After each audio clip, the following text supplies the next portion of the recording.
this is going to be wind. All right, good morning and welcome to the video live stream for our WSJM morning show. I'm Ken Lundberg, and we splurged. Today we splurged. We have not only the video like we did yesterday, but we have the audio as well. Al, we had a small technical difficulty yesterday where I forgot to press a button and we didn't have audio for a few minutes. So my apologies again to those of you on the video live stream. We appreciate you hanging in there. This hour, we've got Al DiBrito. He's an independent candidate for Berrien County Sheriff, and he's joined us here in the studios, the WSJM studios. And I feel like I've made it because he enjoys the coffee. It's good coffee. It's just a pod, but it's still, the water is filtered in, so we do it just right here. But good morning, sir. How are you? I'm good. Good. Thank you for having us. Absolutely. And maybe why don't we start off with, we just have a couple minutes before we get into news, but tell us why you're running for sheriff. So I've had a long career in law enforcement, and we'll probably get into that a little bit later, but throughout my career, I've always thought a sheriff should be nonpartisan, as well as prosecutors. Mm-hmm. All judges used to be. I say that obviously sarcastically, they should be. Yeah. And that's kind of where I got my foot in the door. I've worked a long time in Berrien County, about 25 years, work hand in hand with the sheriff's department. And I think I can bring a fresh perspective and some well-needed change. Okay. All right. We will delve into that, your background and your law enforcement experience and whatever else you've been up to. We'll talk about that, including fishing, because I like talking about that. We'll talk about those things and more. We've got news coming up. This is an independent candidate for Berrien County Sheriff, Al DiBrito. And so we're going to explore that this full hour. And if you have any questions, just pop into the comments portion of our chat and put them in there, and I'll pose them as I can. It's coming up on 7:03. We've got, we'll finish out ABC News, and then we'll get into our local newscast right here. Is manageable. Use the symptom checker on identifyepi.com and speak with your doctor. That's identifyepi.com. Sponsored by AbbVie. First day of arguments for the new Supreme Court term. Up today, the fight over how to try to regulate ghost guns, untraceable weapons made from kits. 3 people killed when a medical helicopter crashed overnight north of Lexington, Kentucky. The chopper was on its way to pick up a patient. No word on the cause of the crash. People buying fewer snacks and drinks, as PepsiCo this morning warning about slower sales. The company is cutting its revenue forecast for the rest of the year. PepsiCo quarter sales missed expectations. She was a star in her own right and a mother to a legend. Grammy-winning singer Cissy Houston has died. Wasn't it good? And the matriarch of a family with plenty more where that came from. Gospel star and music legend Cissy Houston, mother of Whitney Houston, has passed away. All right, so we've got a minute here, but we're talking about fishing stuff. So this is part of the exclusive content here. We're talking about the North Carolina drop shot. The North Carolina drop shot you use with an open bail, and basically what it is you have the like the worm or lizard or whatever it is out here, and you've got the hook hidden in it, and then about 18 inches max, depending on what you're fishing on the bottom, you put one of those little lead weights sure. with the little thing on it, so you can slide it back and forth, decide where you want it, and then put it down. So then you've got the spherical lead weight on the bottom, and theoretically, what's happening is it's dragging along the bottom, and your thing's right above the weed What's cover. What's that called? North Carolina? North Carolina drop shot. Drop shot. Yeah. Interesting. It's a killer if you're a fisherman. All right, we've got news coming up next. Tom told them how much he needed, even let them know he had bad credit. In minutes, 27cash.com found a lender who deposited $5,000 into his bank account the very next day. If you need cash help, even if you have bad credit, go to 27cash.com. 27cash.com. From the Pat Moody Studios, this is News Talk Sports 94.9. WSJM FM Benton Harbor, St. Joseph. Depend on us. WSJM News Now. Team coverage from the WSJM newsroom on News Talk Sports 94.9 WSJM. 7:05 is the time, and the temperature outside right now in Benton Harbor is 52 degrees. Little chilly, bit of a chilly start for the day. South Haven is 45 degrees. Buchanan 45 degrees as well. Just a little bit of cloud cover here, but mostly clear in Buchanan and South Haven. That's why it's a little chillier there. I'm Ken Lundberg. It's the WSJM Morning Show. We've got an interview with our candidate series continues, and we have an interview with independent candidate for Berrien County Sheriff Al DiBrito. That's coming up in just a couple of moments right here. You can also check out the video live stream of that on Facebook and YouTube. We'll have that up and operating the whole hour, so you can hear some behind-the-scenes content as well. Some of the news that we're following this morning: Berrien County is moving forward with electrical and water line upgrades at its juvenile center. The Berrien County Board of Commissioners late last week approving contracts with architectural and design firms Whiteman and Ignite to plan what's described as much-needed water, sewer, and wiring upgrades, some of them security-related. County Administrator Brian Dissett says the 50-year-old facility just outside of Berrien Springs is at or beyond its life expectancy, and so they say this investment right now is necessary. It buys us time at the existing juvenile center. There is definitely a need to do major construction. We've gone through the process and seen that without a doubt, construction of a new juvenile center is something that could be justified. It is just the cost. Dissett says a new facility is cost prohibitive because construction prices have gone from an estimated $200 to $300 per square foot to at least $900 to $1,000 per square foot post-pandemic. Given the size of a juvenile detention facility, Dissett says that puts the new facility idea out of reach for now. The pricing has just grown so high, so fast, that we're doing our best to buy time at both the jail and the juvenile center as we wait for pricing to come back to more normal levels and for the county to make a decision on where those facilities should be built. The design work will cost the county about $350,000. The upgrades project itself will be put to bid next spring and cost an estimated $3.5 million.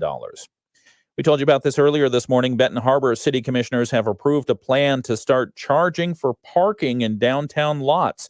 At its regular meeting on Monday, the City Commission approved the purchase of 2 touchscreen kiosks to take payments for the parking lots near 2 marijuana retailers. Interim City Manager Alex Little said during a committee meeting this month, the parking lots outside of the centers see a constant stream of traffic, and the city needs a way to pay for maintenance in its lots.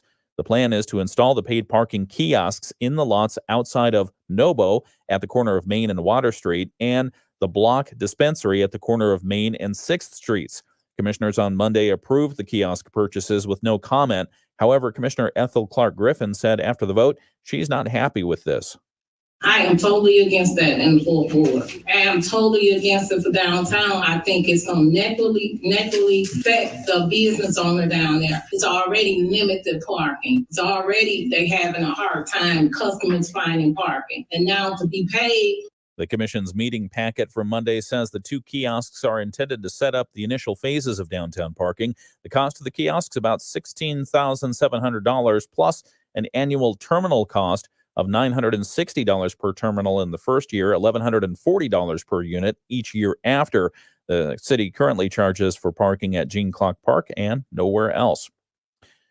Other news that we're following this week: fire departments across the country are taking part in Fire Prevention Week. In Benton Harbor, the Department of Public Safety is reminding folks the importance of working smoke alarms in the home. Fire Service Deputy Director Brian Kazmierziak says working smoke alarms can make a life-saving difference during a home fire. Check your smoke alarms once a month. Replace the batteries when the time changes. So in November and March, no smoke alarms are supposed to be more than 10 years old. As part of Fire Prevention Week, the department is visiting Benton Harbor schools to educate kids on the importance of smoke alarms and fire safety. They will also hold a community open house event this Sunday from 11 to 1. You'll be able to come get smoke detectors, yellow alarms, let your kids check out the fire trucks, talk to the firefighters, and learn how to be safer. The Benton Harbor Department of Public Safety also reminds you not to plug in major appliances with extension cords, as it causes the most incidents every year. And if you're in the winter mood, get ready for December, because a celebration is planned this December in Three Oaks to mark the 35th anniversary of the release of the film Prancer. It's a 1989 movie that was shot there. Prancer-Palooza is the event's name. It will take place December 14th in Three Oaks, with a continuation of festivities the next day in LaPorte, Indiana. The Three Oaks event will feature a parade, screenings of the film, holiday treats offered by downtown businesses, and a life-sized stuffed reindeer for photo ops. Prancer director John Hancock tells us he and the film's producer together settled on Three Oaks as the place to shoot Prancer. She and I went and looked at various locations. We looked in around Toronto and Montreal and upstate New York. But I always had this in mind, and I brought her to our farm here and showed her the farm and showed her Three Oaks, and she thought that this was the best place to do it. So that's how it came here. Hancock's farm is in LaPorte, but she says she's long been a fan of Southwest Michigan, having shot multiple films in the region since Prancer. He also says the village of Three Oaks was supportive of the film crew being in town, and the movie does feature locals, and they will be honored during Prancer-Palooza. One of the things that Three Oaks is doing that I think is great is they're going to have a walk of fame. Anybody who crossed in the background of a shot or had a small part is going to either have their footprints on the sidewalk or, if it snows, I think, on the wall next to the sidewalk, so that we can celebrate all of the local talent. Hancock says Prancer stars Sam Elliott and Rebecca Harrell will be on hand for Prancer-Palooza, even riding in the parade. He's looking forward to seeing them. Also, as part of Prancer-Palooza, the Region of Three Oaks Museum will display the miniature replica of Three Oaks that was created for the film's final shot, which was a Santa's eye view of the village at Three Oaks Heritage Hall. Hancock says it's a wonderful time. People should come and appreciate the film, and he welcomes anyone to attend. So once again, Prancer-Palooza, December, coming up. It's hard to believe it's Halloween. It's not even Halloween, and we're talking about Prancer-Palooza already. All right, we've got more sports coming up with Dave Wolf in just a moment, and we have our interview, which will start in just a moment on the video live stream. We have independent candidate for Berrien County Sheriff Al DiBrito in the studio. So we'll start that interview in just a couple of minutes right here on WSJM. In Major League Baseball, in a game you heard on News Talk Sports 94.9 WSJM, Kerry Carpenter broke a scoreless tie in the top of the ninth inning with a 2-out, 3-run home run to right off of Guardians closer Emmanuel Clase to give the Tigers a 3-0 win in Game 2 of the ALDS to tie that series at 1-1. Game 3 and 4 are Wednesday and Thursday at Comerica Park in Detroit. Also, last night, Kansas City beat the Yankees 4-3 to tie that series at 1-1. Today, the Mets host Philadelphia.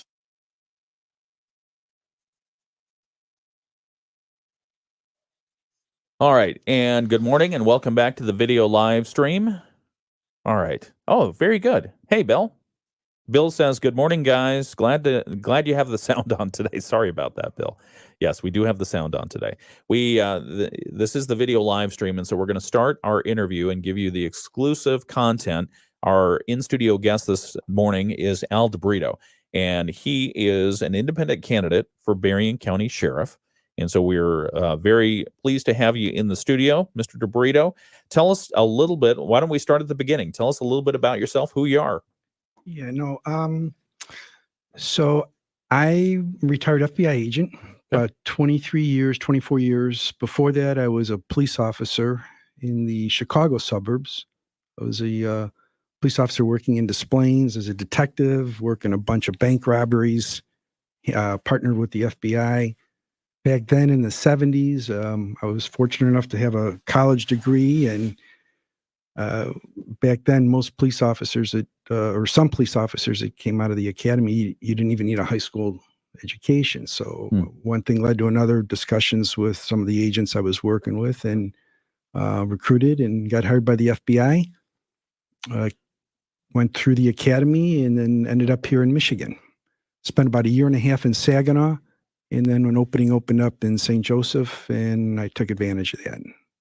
Yeah, that's a broad overview. That's a lot to unpack there. You said you worked bank robberies as a police officer? Yeah, I was a detective on a police department. It was a fairly large suburban department, and we bordered Chicago, so we had a lot of interface with Chicago police. And a lot of the crime in Chicago filtered to the suburbs. Yeah. And so I worked on a squad that was violent crime, a group of detectives. We have 15 detectives, and we all had kind of specialties at that time. What was yours? More violent crime. Okay. Back then it was, I think they called it vice, where you would do liquor establishments, gambling. There was no lottery back then. Sport betting was illegal. So you would get how times have changed. Huh? It's just amazing. I mean, even with marijuana, I can't tell you how many people early in my career are arrested for marijuana, and now it's legal. So even in the FBI, we work these distribution networks, large conspiracy networks for transportation of the marijuana. And now it's legal. Now they're growing it legally. Yeah. So same thing with, they call them bunco squads, gambling, vice. Okay. Did some of that. The and then for the FBI, maybe walk us through, for those who aren't familiar, what does that look like when you get recruited into the FBI? Yeah, no, good question. It's a process. This is about an 18-month background process. You go through some written tests, oral tests, but the biggest hurdle is the background. They go back quite a bit. They interview some of your college professors, see how you were as a student, see how you conducted yourself. Yeah. Back then, you could not, speaking of marijuana, you couldn't, if you smoked marijuana or experimented with marijuana, you were knocked out of the and I think that has changed since, where if you have some experimental use, it still makes you eligible. Okay. And so once you go through the training at I assume you went to Quantico. Okay. Did you get to drive around what do they call it? Hogan's Alley? Hogan's Alley. Yeah. It was a neat place. And the technology, again, is just changed totally. Yeah. But they would have professional actors or college actors from the University of Virginia. For folks who either don't know or don't remember, Hogan's Alley, a brief description. It is a mock, it's like a Hollywood studio. Yeah. Storefronts, banks, stores, and you would go through, they would create crime scenes. Mm-hmm. You'd process them, depending on what type of class you were going through, whether, evidence technician or SWAT. I spent 22 years as a SWAT agent. We did a lot of SWAT training at Quantico. But depending on what the class you were in, they would adjust the set, if you would, the Hollywood set. Yeah. So you could be facing a bank robbery one day, maybe. I don't know if they did kidnappings there. They now have the HRT, the hostage rescue team folks there. They do. Yeah. Which is pretty cool. Yeah, it is. They actually started my first year in the FBI hostage rescue. It was more the special forces unit, if you will, within the FBI. Okay. We're talking with Al DiBrito. He's an independent candidate running for Berrien County Sheriff. So you go through police outside of Chicago. You go through Quantico. You end up here in Southwest Michigan as part of the FBI. What are you doing with the FBI when you're here? Did a lot of violent crime work. Again, based, with my police background, detective, violent crime work. We started the Violent Crime Task Force. Back then it was called Safe Streets. There was even some weed and seed money. Those of us in the community that have been here a while should remember that term. What is that? Weed and seed. So it's a program where you go in and you get rid of the weeds, and then you bring in the seeds to help grow the community. Okay. So for example, was a Department of Justice initiative where if you had a home with broken windows or was dilapidated, and then you have that's where the broken windows theory came from. If you let homes like that stay in your community, it kind of perpetuates more homes like that. Right. So the idea is if you have abandoned homes, broken windows, you fix them to upgrade the community, and hopefully then you seed with positive. Okay. And then so during your time in the FBI here in Southwest Michigan, what kind of things were happening here? Yeah, so we had I was liaison or engaged a lot with the nuclear plants, both Palisades and Cook. It was a different time. We would do quite a bit of training. There's a lot of different federal agencies that have regulatory responsibility. DOJ had a very, very small part of that big pie, and we would mostly be for defense. Okay. So we would engage with them if any threats came in. We were involved in it. It was almost like the nuclear plants were almost like a federal reservation. Yeah. We had some unique jurisdiction. And I imagine that posture still remains today. It is, and I think it's expanded. Yeah. And then I worked violent crime. We started the task force in Benton Harbor. I remember we had a very violent time there. I don't remember the exact time frame, but it was something like between Thanksgiving to Christmas one year. We had 10 or 12 homicides and violent. Yeah. And everybody got together and said, look, what can we do? State police, Sheriff's Department, Benton Harbor City was very much involved. DOJ, FBI, I represented DOJ as well as FBI, and we came up with this task force concept, and we really poured a lot of resources in the community. Okay, and same issues we probably still see today, and still that same partnership. Some as well. Yeah. Yes. Okay. Yeah, I would hope so. I've been retired from there from active law enforcement 10, 12 years. I've been at Lakeland the past 10 years. But some of it, I think, is even though violent crime is really going down. Yeah. You look at these newsreels, and you would think that it's going through the roof, and it really is not. We're having spikes. Berrien County, the last I saw, had a slight spike in some violent crime, but overall it's down. And it's, we have things today that we didn't have before that give that impression that it's going up, like social media. Mm-hmm. It would take you a week to find out something that happened in Los Angeles just with the newspaper. Yeah. Now it's instantaneous. Yeah. So is that necessarily a bad thing to know more quickly? Well, I think for safety, for community safety, it's good to know. Yeah. Especially if you have an attack of some type. But I think the more you talk about certain crimes, the worse they get. And that is very true in the active attacker phenomenon. When I see these departments advertising active attacker drills for the community, I just shake my head thinking, oh, that's not a good thing, because it sends the wrong message to the wrong people.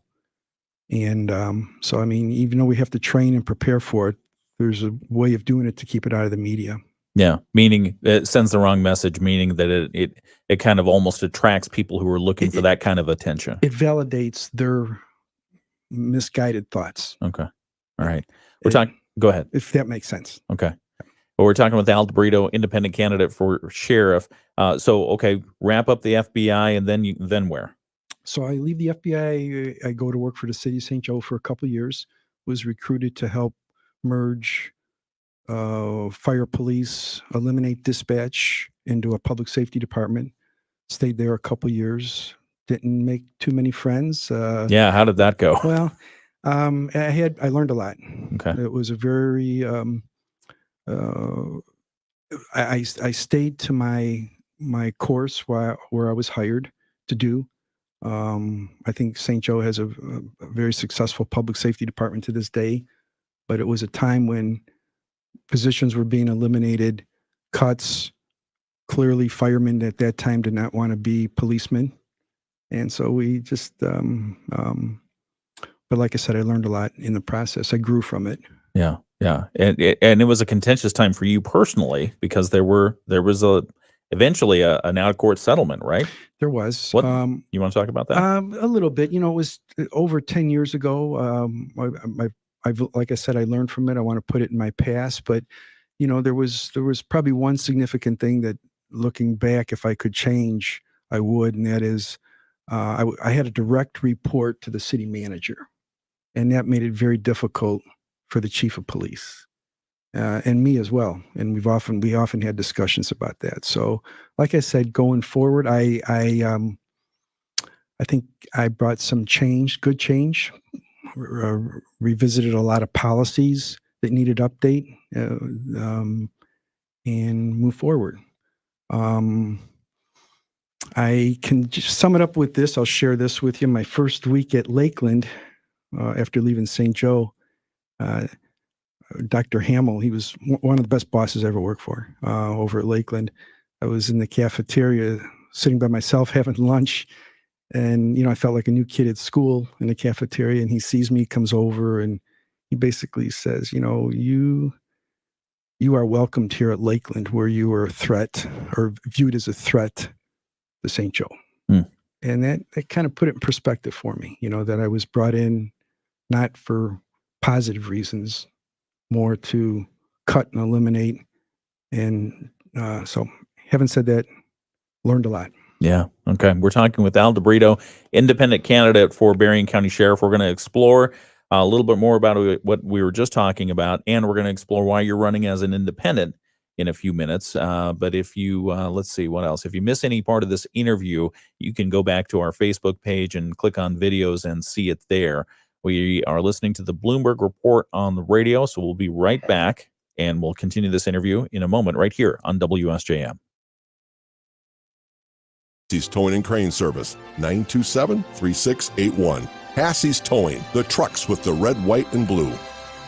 The Bloomberg Business Minute on WSJM is brought to you by Sturgis Bank and Trust. Let's grow together. Serving Berrien, Branch, Kalamazoo, St. Joseph, and Van Buren counties. Now with 2 new locations in St. Joseph, downtown, and on Cleveland Avenue. Member FDIC, Equal Housing Lender. This is a Bloomberg Money Minute. The cash-strapped Federal Emergency Management Agency is set to be tested as Hurricane Milton barrels toward Florida's Gulf Coast less than 2 weeks after Helene devastated the southeast. Even before Helene struck late last month, FEMA was stretched thin by record-setting wildfires and other extreme weather events. Under the financial strain, the agency projected a $3 billion deficit by February. The mood among the nation's small businesses did not change much last month overall, but a gauge of uncertainty reached its highest level ever recorded ahead of the election. Those findings are in the latest report from the National Federation of Independent Business. Inflation was still the single most important issue among small business owners. The global slowdown in electric vehicle sales has hit LG. The Korean battery maker, which supplies Tesla and General Motors, reported an almost 40% drop in its third quarter profit. Futures are edging higher this morning. Gina Cervetti, Bloomberg Radio. The Morning Show with Ken and Friends on 94.9 WSJM. 727. Thank you so much for joining us on the WSJM Morning Show. I'm Ken Lundberg. It's 53 degrees and partly cloudy in Benton Harbor right now, 55 in St. Joseph. It feels chilly out there, and that's because it is. And South Haven, even chillier, 44 degrees in South Haven right now under mostly clear skies. We're going to see those lows again overnight. The forecast for today, though, mostly sunny, high around 67, northwest winds 5 to 10, with gusts to 20. So it's going to be a little bit windy today again. Tonight's forecast, clear and chilly, a low around 43, with those north winds continuing. And then Wednesday is going to be mostly sunny skies, high around 68, and south winds 5 to 10 miles per hour. We're continuing our interview with Al DiBrito. He is an independent candidate running for Berrien County Sheriff. We've been talking about his background, some of the career stops that he's made. Boy, police outside of Chicago, FBI agent for what, 24 years? About 23. 23 years. And then here in Southwest Michigan, and then also at the St. Joe Department of Public Safety, before it was even the Department of Public Safety. That's right. During that transition period, and then now at Lakeland as well. So if you miss any part of that interview, please go back and tune in. We were talking a little bit about the St. Joe Department of Public Safety, and you felt like you made some good changes there. Can you elaborate, please? Just the merging of the department. Yeah. The policies involved, the policy writing.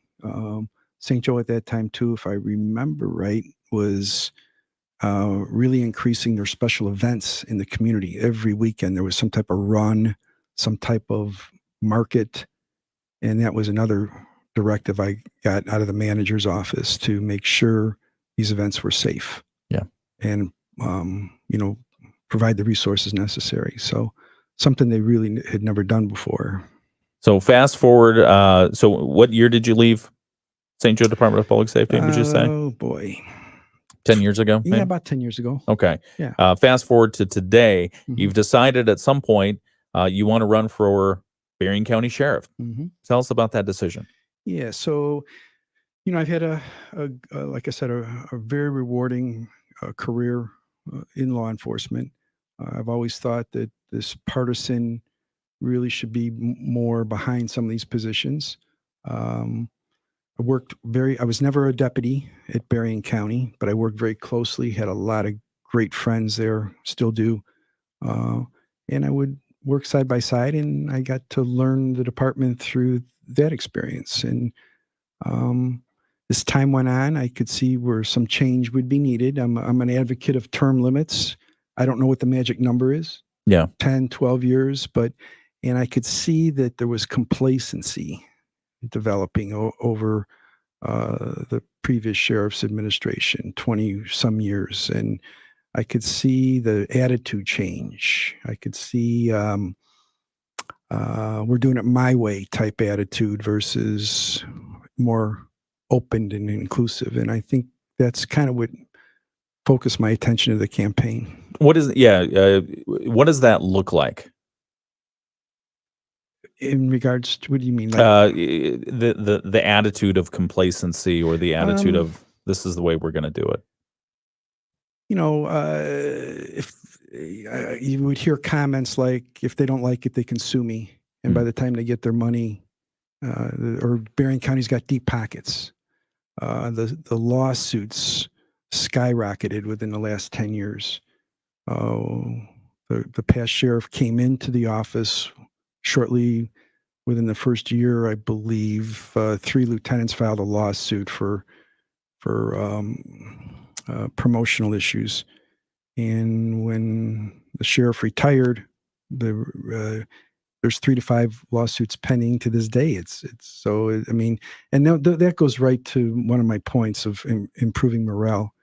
What are those problems? I talked to Brian, said over at the county, and Thaddeus, the attorney, filed several Freedom of Informations just to try to get a handle on the amount of money and expenses. And shockingly, there is no one database or spreadsheet to track all these lawsuit settlements. And that's amazing, because how are you going to improve if you don't know what you're doing wrong or tracking? And and there's a couple different funding sources where these are paid out: workman's comp, insurance. I believe the county has a $200,000 deductible where they pay out the $200,000, and it goes on. So I struggle to get a handle on just from my knowledge for the campaign. Yeah. And I want to stress too that these issues that I'm talking about, these are issues that the deputies brought to my campaign. I'd been out of working side by side with the sheriff for some time, at least 10 years. I worked at him at the hospital, some very positive experience, some very negative. Yeah. But so those are the things I would improve. We would stop these lawsuits, whatever the underlying cause is. A lot of it had to do with promotions, biased. There's one complaint that was just recently settled in favor of some of the deputies. I don't think it's been published yet. I don't want to get ahead of myself and discuss No, please feel free here. Yeah. No. But, those are the things that complacency, that I think that's where the question came from. What does complacency look like? This is what it looks like. Okay. You get comfortable. You don't get challenged. Okay. We're talking with Al DiBrito. He's an independent candidate running for Berrien County Sheriff. We'll continue this interview in just a moment. We've got to catch up with some news. It's 7:33, ABC News, then our local news from the WSJM newsroom. ABC News, I'm Sherry Preston. Less than 2 weeks after Hurricane Helene slammed ashore along Florida's Gulf Coast, Hurricane Milton is now taking aim. The storm is expected to hit late tomorrow night. People are trying to leave Florida. ABC's Jim Ryan has more from the airport in Tampa. With dozens of counties under a state of emergency, residents of coastal Florida didn't have to be told twice to run for safety. On Monday night, Tampa International Airport was crowded with people trying to get out of town. As the weather worsens, the airport is closing today. The highways also packed this morning with tens of thousands of people trying to flee.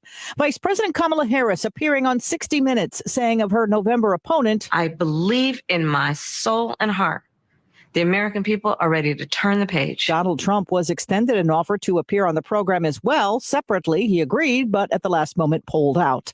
2 pioneers in machine learning and artificial intelligence awarded the Nobel Prize in Physics today. This is ABC News. WSJM News Now. Team coverage from the WSJM Newsroom on News Talk Sports 94.9 WSJM. It is 53 degrees under partly cloudy skies in Benton Harbor right now. It's a little chillier in South Haven, 44 degrees. And in New Buffalo right now, it's 53 with some clouds. Today's forecast, mostly sunny. A high today around 67 degrees. Northwest winds 5 to 10 miles per hour. Gusts up to 20 miles per hour. Tonight's forecast, clear and chilly, low around 43. North winds 5 to 10. And then Wednesday's forecast, it's going to be another mostly sunny day. High around 68. South winds 5 to 10 miles per hour. The precipitation has disappeared I don't see it in the forecast until Sunday. So between now and Saturday afternoon, Sunday morning, probably it's going to be really, really nice. Just a little chilly overnight. Tigers ended up beating the Cleveland Guardians yesterday 3-0. So that means they took game 2 of the 5-game series. That ties the series at 1-1. The Cleveland Guardians won the first game. Detroit Tigers won the second game. That means the next game is tomorrow, Wednesday, at Comerica Field. 3:08 p.m. is the first pitch. It'll be right here on WSJM. And because the Tigers won yesterday, that means there will be a game on Thursday as well. And that game will be heard right here. Starting first pitch is at 6:08 p.m. So again, Wednesday's game, tomorrow's game, 3:08. Thursday's game, 6:08. And they'll be at Comerica tomorrow. So that feels real good. Some of the news that we're following from the WSJM newsroom: Benton Harbor City Commissioners approving a plan to start charging for parking in downtown Benton Harbor. At their regular meeting Monday, the City Commission approved the purchase of some touchscreen kiosks to start taking payment. They'll start near the parking lots around the 2 busy marijuana retailers, Nobo and Block Dispensary. So we'll tell you more about that coming up at 8 o'clock. Now that he's no longer in danger of being deported to Turkey, Harbor restaurateur Ibrahim Parlock is weighing his next moves, and among those, possible U.S. citizenship. So we'll talk about that decades-long dispute. And then also planned at Lake Michigan College for next month, a free jazz concert. LMC says the Mendel Center Jenkins Theater is going to host Kim Nazarian and Jay Ashby on Saturday, November 2nd for a free show. It's part of a 2-day jazz festival. They'll be running clinics and hosting shows and mingling around with a lot of other jazz folks who are performing. So we'll talk about that and more coming up just after 8 o'clock this morning. We're continuing our interview with Al DiBrito. He's an independent candidate running for Berrien County Sheriff. That is coming up in just a couple of minutes right here on WSJM. The Michigan News Network. I'm Beth. All right. Sorry about that. I almost made you St. Joe Sheriff. Yeah. No, that one. Berrien County Sheriff. So independent candidate, the independent part. Talk a little bit about the decision to run as an independent. Yeah, so, why not Republican? Why not Democrat? Well, being nonpartisan, I really think it goes to the heart of you just treat everybody fair with the facts in front of you, no matter who you are, where you live, how much wealth or lack of wealth you have. But it's, I've taken online surveys and I am right up the middle. Some things I'm left, some things I'm right. And, I don't know what the right term, independent, nonpartisan, on the ballot. The actual wording on the ballot, they're not using either anymore. Okay. It's, let me just see it. It's called no party affiliated. No party affiliated. So NPA. NPA. Okay. Yes. And I'm on the ballot, which is a significant point because I'm not a write-in. I had to earn that. You just can't walk into the clerk's office and say, put me on the ballot. Yeah. I had to get signatures based on percentage of the population. And as often the case when you're getting these signatures, some are thrown out. So you can't go over a certain amount. They don't want you handing them a bunch of garbage, basically. Sure. And you can't go under. So that process in itself, and I did that during the primary, while the primaries were occurring. So you did not run in the primary. I did not. But you gathered signatures in order to get your name on the general election ballot. And at that time, why go that route? Why? Yeah. Well, again, because of my beliefs. Yeah. I just wanted a different option. I saw that as something that was starting to gain some traction. I got a mountain to climb. I clearly got that. Yeah. Yeah. Talk a little bit about that because, some people will say, okay, well, you've got 2 names on the ballot, even chance, but it maybe not, right? Yeah. So, there's that old vote party or vote candidate. Yeah. And that's where we're at in the world we live in. If you're a loyal party person, I understand it. Yeah. But I have a lot to offer. I think I'm qualified. I think I'm better qualified than the current interim sheriff. Yeah, maybe talk a little bit about that. You talked earlier about some of the complacency, and then you mentioned former Sheriff Paul Bailey. Where do you and incumbent Chuck Haidt differ? Oh, well, I think a lot. I mean, I think he will. He's been there a long time, 20 some years. And if he's elected, you're not going to see much change. It's business as usual, status quo. You've got increased lawsuits. You've got increased morale issues. I haven't seen any solutions for it. I have a very active Facebook page, social media, that I am posting weekly. I'm trying to stay positive, not mudslinging, but it's hard to identify a fix without identifying the problem, and that's what I'm doing on these posts. Yeah, nepotism, donations. Deputies will not be able to donate to my campaign. There's quite a few deputies donating to the campaign. I just think it's not healthy. I'm not taking donations from anybody. Actually, it's a family-funded campaign. So, how much have you spent so far? How much? Not very much. Okay. Under $5,000. Okay. But I'm going to have a surge here because we're going to start doing some mailings, and that's going to get a little pricey. But that's the cost of I knew going into this. Yeah.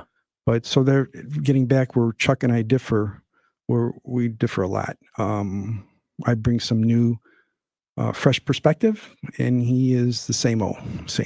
If people are okay with the same old, is that all right?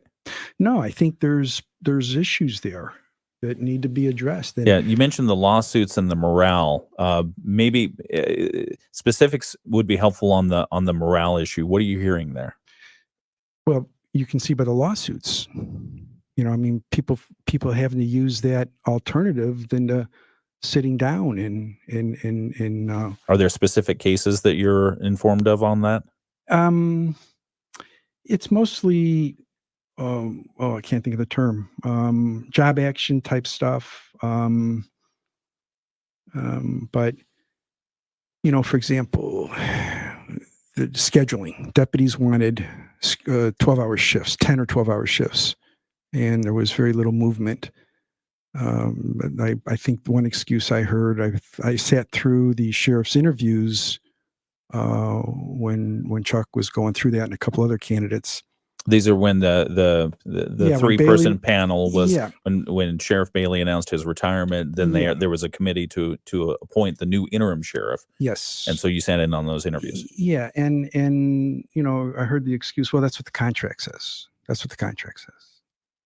Well, the contract is always up to talk about, negotiate, and reopen, and even so the 12-hour shifts. You have a huge disparity. One of the posts they just made in salary, where it's kind of a fairly new phenomenon last 4 or 5 years, where you retire in place, you get your current salary, and then if you're eligible, you also get your pension. So your salary basically doubles, but your workload doesn't. And those in favor of that say, well, I've earned that money. Yeah, no, I got that. I mean, I'm doing it. I got a very, very nice federal pension, and I'm going out working, but I'm not working for the FBI. FBI restricts it. A lot of pension systems prohibit it, or else you have to take a year off. So it promotes creative thinking. You get these new young officers that are looking to go up the chain, and these guys, the old timers, if you will, are viewed as a sticking around. And why would you leave when you're making a decent salary? Like, I think one of the highest paid positions, the captain position, as a captain, you make close to 90,000 or a little over. Well, now with the drop program, your supervisor, chief deputy, is making $250,000. There's a huge pay discrepancy between your immediate Yeah, go ahead. your immediate supervisor and yourself. That goes to the heart of morale. Okay. Hang on 1 second, and we'll be right back.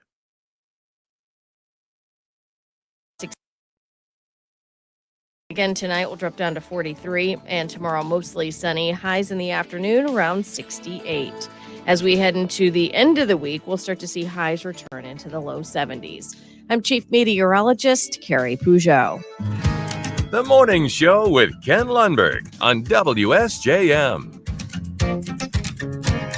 And good morning once again. Welcome back. We have been talking for the balance of the hour so far with Al DiBrito. He's an independent, also non-party affiliation, right? Non-party, not affiliated with a party, candidate for Berrien County Sheriff. If you miss any part of this interview, you can go back to our Facebook page, click on videos, and see the video archive there. We're going to continue this conversation all the way up until 8 o'clock this morning. One of the things that we were just talking about is some of the differences between you and interim sheriff, the current sheriff incumbent, Chuck Haidt. And so we talked about that. One of the things that I wanted to ask you about as a follow-on to that is, what do you see going forward as your agenda, your plan, what you'd like, your priorities for the sheriff's office if you were given that office? Yeah, no, good question. So I've got a couple priorities. The violent crime task force, I want to bring back to more of a street crime unit, where it'd be multi-jurisdictional, a couple of deputies in there full-time that would go in the different communities within our county and help the local police departments with whatever crime problem they're having. And we did that. I thought we had a very successful when we did that in Benton Harbor. So that would be one. I think mental health has gotten, working at Lakeland, I saw these mental health crisis, people going through their mental health crisis almost on a daily basis. And law enforcement would have to deal with it. Law enforcement would bring people into the ER instead of the jail. And I'm not saying for 1 minute that if you have a mental health crisis, you should go to jail. What I'm saying is people that committed some crime that instead of going to jail were brought to the hospital for a mental health eval, where I would bring some of the hospital resources to the jail. It prevents a very unique and unsafe environment in the ER to put a violent person in there, especially, again, those are the ones that committed the crime. I'm not, again, not suggesting that someone going through a mental health crisis goes to jail. But I would look at that. Pinellas County Sheriff has a really nice program. I vacationed down there quite a bit. Florida. Florida, yes. Yep. They got their hands full this week. Yeah, boy, I say. It's the Tampa Bay area. But I vacationed down there. I've had some friends research it for me and look into it, and they've got a very, very good program where it has both reactive and more of a navigator to help navigate through the mental health crisis. One of the biggest things Chuck often says he has administrative experience, but all these issues that we're talking about are administrative issues at the sheriff's department. I have both strong administrative, as when I was at Lakeland, when I started there, I had 20 some officers under my command. When I left 8.5 years later, I had about 170. So, I mean, I saw that process grow and develop. I have a real solid street crime background, patrol on the Violent Crime Task Force. The officers that I worked with that are still in the community know that. We were out there every week. I was up front with them, enforcing the different violent crimes. So I have patrol experience, 10 years as a police officer. So I have both strong administrative and strong practical skills. And then take into consideration being an FBI agent for 20-some years, 23 years, I worked all kind of investigations. What would you say the biggest law enforcement challenge is for Southwest Michigan right now? Well, drugs are always there, and they've always been there. But I think it's violent crime, gun violence, and mental health. Mental health really isn't law enforcement, but we've got to deal with what the calls we're dealing with on the street and offer some type of resource for people that are going through these mental health crises. Okay. Last question, and then we'll take a break and come back to Moody on the Market. How would you describe your leadership style, and how would you improve morale at Berrien County Sheriff's Office? So I'm up front. I'm engaged. You know, I surround myself by very competent people. Not all agree with me, but I don't want that. You know, I saw a basketball coach once say that I don't want to work with the 5 best. I want to work with the 5 that get along the best. And but I want to be challenged. And like I said, throughout my career, in the different jobs I've been in, I've always had people that will challenge me. So, and what was the second part of your question? I forgot. Really, just a leadership. How will you address your lead? What's the morale issue? Yeah, I think by identifying the issues, the shifts, the lawsuits, each one's different. Each one has underlying issues. We're going to look at that. We're going to talk. We're going to avoid that instead of the old getting back to the complacency. Go ahead, sue me. You know, take you years, and it does. It does take years, and it's exhausting. But we can avoid that. And then, what was the other one we mentioned earlier? Either way, but that would be the heart of it. Okay. All right. Talking with Al DiBrito. He's a non-party affiliation, independent candidate, I think it's safe to say, for Berrien County Sheriff. We'll come back and hear his closing remarks in just a moment right here on the WSJM Morning Show. Rich Brand and Tara Calsey from Insurance Management Service, your local auto owner's insurance agency in St. Joseph and Niles, know it means something to have peace of mind knowing your insurance. All right, so we've been talking about law enforcement. We've been talking about your candidacy. Al, what would you say your hobbies, your way to recharge your batteries? What do you do? What do you do for fun? Well, I live on the water, live on the river. I really enjoy marine life, fishing, boating. I like landscaping. Not so much gardening, but landscaping. What's the difference? What do you do? Well, landscaping is like you make paths. Okay. I live on a fairly wooded lot. Oh, nice. Planting trees, cutting them down. Yeah. Manicuring the trees. Okay. Using a chainsaw. It's just gentle manicuring with the chainsaw. Yeah, stuff. But I really enjoy that. Be careful. Yeah, be careful. But it's a good time where you can think and work at the same time with your hands. And yeah, you feel like you get something done. You can look back at it and say, "Yeah, I did that." Yeah. Yeah, that's nice. That's nice. How are the insects out in the woods this year? We went into the season thinking it was going to be a tough tick season because of the mild winter we had. How was it? I don't think it was as bad as they predicted. Yeah, I agree. mean, there's ticks everywhere. Yeah. And you're going to get them. But no, I'm not going to get them. I don't want them. No. But no, I don't think it was as bad as they predicted. All right. All right. You've run for other public office as well. I have. What have you run for? St. Joe Commissioner. Okay. I ran about 10 years ago, shortly after I left St. Joe. Prevailed in the primary, didn't prevail in the general. Okay. Would you run again? For commissioner? Yeah. No. Okay. No, this is kind of like my final. This is it? The last hurrah. Okay. I promised my family, my wife. That's very nice. All right. We'll be right back. Was your wife in law enforcement? She was not. She was school administration. Nice. Yeah. Okay. All right. We'll be right back. It's the WSJM Morning Show video live stream. Let's see what we have on the video live stream for comments.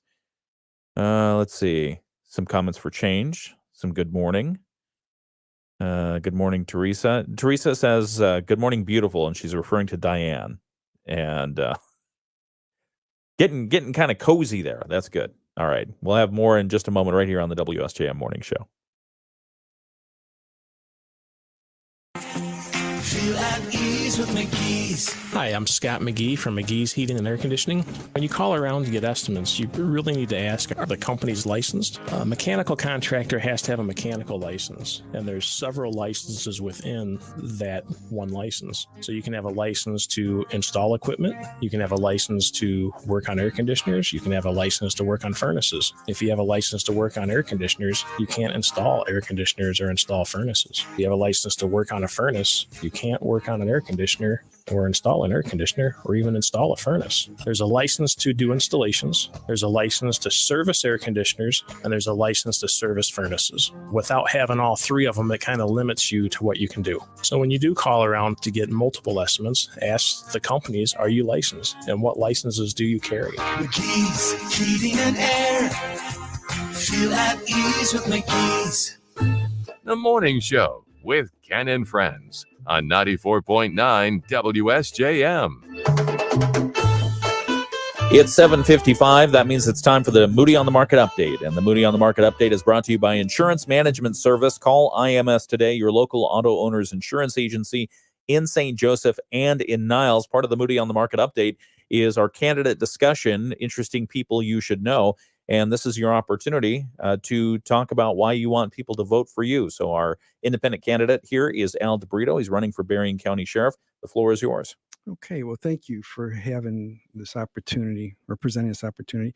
I just hope I have shown that I've got some strong skills in law enforcement, good skills. I've got a very impressive resume. I hope I've earned your trust. More importantly, your vote in the upcoming election. And again, it's not something I just walked into to get on the ballot. I had to earn that position, and I will be on it. I have a very active Facebook page, social media, that is providing constant updates. And you can take a look and see what we're doing, where we're going, and what we're about. But it's time for change, and I think I can bring that fresh perspective and some value changes. Okay, all right. Al DiBrito, anything else? How can people get more information? Your Facebook page? Yes, if they just type in independent candidate for sheriff, I should pop up. Okay, for Berrien County. Yep. All right, that's Al DiBrito. He is an independent candidate for Berrien County Sheriff. We appreciate you joining us this morning. Thanks for having Thank you me. very much for taking the time and for performing your civic duty. Thank you, getting Ken. involved. Yep. Yeah, absolutely. If you want to watch the full interview, we will have it archived here on our video files thing, whatever, majiggy, at Facebook. Just go to Facebook, type in WSJM in the search bar, and go to our videos section, and you can watch the whole interview there. It is currently 7:57, just a couple of minutes before the 8 o'clock hour, where we'll have news from ABC, our local news, as well as weather forecast and sports update. Sports update, let's talk about it briefly. The Tigers beat the Cleveland Guardians yesterday 3-0, and it had to go down to the ninth inning. They took game 2 of that 5-game series. Cleveland got the first game, so the next game, game 3, is tomorrow, Wednesday, at 3:08 p.m. It'll be at Comerica. And because the Tigers won yesterday, that means there's going to be a game on Thursday as well. And so Thursday's game, make a note of it, will be at 6:08 p.m. So tomorrow's game, Wednesday, the Tigers and the Cleveland Guardians, will be at 3:08 p.m. That's the first pitch that you're going to hear right here on WSJM. And so then Thursday's game, 6:08 p.m. Today's forecast, we're looking at mostly sunny skies when we start the day, high around 67 degrees. Northwest winds 5 to 10 miles per hour with gusts up to 20. Tonight's forecast, clear and chilly, a low around 43 degrees. North winds 5 to 10 miles per hour. And then Wednesday's forecast is going to be mostly sunny, a high around 68, and south winds 5 to 10 miles per hour. Looking at the extended forecast, it's going to remain mostly sunny, high around 70 and low around 42 degrees on Thursday. Friday, it's going to warm up just a little bit. Mostly sunny skies, a high around 78. That's because the high pressure system that's got a lot of heat down in Phoenix right now, they were looking at triple digits yesterday. That's crazy this time of year. So unseasonably warm for them, unseasonably hot, I would say, and then probably going to bring some unseasonably warm temperatures to us on Friday. So Friday's forecast, we're looking at a high around 78 degrees, a low around 50. Nice leaf raking weather. Saturday and Sunday, it's going to be partly sunny. At least Saturday is going to be high around 72, a low around 55. Sunday, we're going to start the day partly sunny, but then there's a 20% chance of rain. High is going to be around 68 degrees on Sunday and a low around 50. Monday, partly sunny, 20% chance of rain, a high around 60 and a low around 42 degrees.